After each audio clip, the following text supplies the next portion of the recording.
Il est midi GMT, le premier jour d'échange de cette semaine, et il est temps de présenter l'aperçu de midi de Ducascopie. Je suis Imogen Comrie.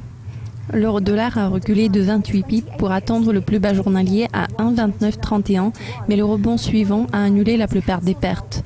Le volume échangé est inférieur à la moyenne mensuelle de la perte de 35% et le sentiment est neutre, faisant 5% à court terme. Les deux parties ont eu leur chance, mais les changements dans les fonds devraient être limités par les échanges lents. La livre-dollar a brusquement reculé et une perte de 0,45% a été enregistrée à midi.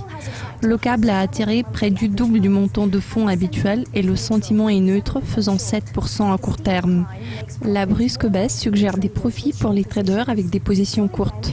Le dollar-yen a atteint le plus bas journalier à 104,99 juste après minuit et la partie restante de la journée a été haussière pour cette paire.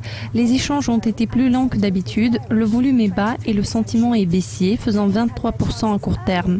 Les traders ont eu leur chance plus tôt dans la session, mais le rebond suivant a apporté des risques. La livre yen a eu une session matinale baissière cette semaine pour s'établir 0,34% dans le rouge à midi. Le volume échangé est supérieur à la moyenne mensuelle de la perte de 20% et le sentiment est baissier, faisant 15% à court terme. Le taux a suivi les estimations baissières en suggérant des profits pour les investisseurs. L'euro-yen ne cessait de reculer pendant des heures jusqu'à minuit, mais le rebond suivant a annulé la plupart des pertes. Les acteurs du marché ont mené leurs opérations avec 28% de fonds de moins que d'habitude et le sentiment est haussier, faisant 23% à long terme.